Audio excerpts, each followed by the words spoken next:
నుండి తాజాగా ఓ ప్రోమో విడుదలయ్యింది. ఆ ప్రోమోను కానీ మనం ఒక్కసారి చూసినట్లయితే 'బిగ్ బాస్' హౌస్‌లో 12వ వారం నామినేషన్ ప్రాసెస్ రచ్చ ఎలా ఉంది అంటే ఒక రీతిలో ఉందనే చెప్పాలి. హౌస్‌లో ఉన్న కంటెస్టెంట్స్ అందరినీ కూడా బయటికి ఎలిమినేషన్ అయ్యి వెళ్ళిపోయిన కంటెస్టెంట్స్ వచ్చి నామినేషన్ చేయడం అన్నది చాలా ఊహించని సంఘటనగా మారిపోయింది.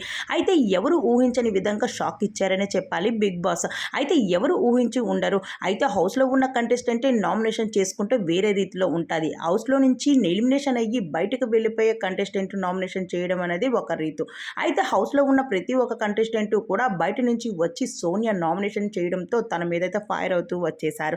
అయితే సోనియా ఎంట్రీ ఇవ్వగానే హౌస్‌లో ఉన్న కంటెస్టెంట్స్ అందరూ కూడా దెబ్బతిన్నారనే చెప్పాలి. అయితే వచ్చి రాగానే ప్రేరణ మీద పడింది. ప్రేరణని కూడా ఎన్నో రకాలుగా అయితే నామినేషన్ చేసి చెప్పుకొచ్చింది.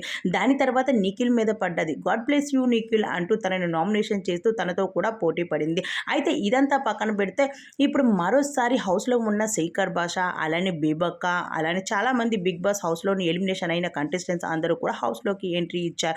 ఈరోజు ఎవరు ఊహించని విధంగా కావ్య కూడా ఎంట్రీ ఇచ్చి ఒకవైపు నిఖిల్‌ని, మరోవైపు యష్మిని ఇద్దరిని కూడా ఆరాడిస్తుందని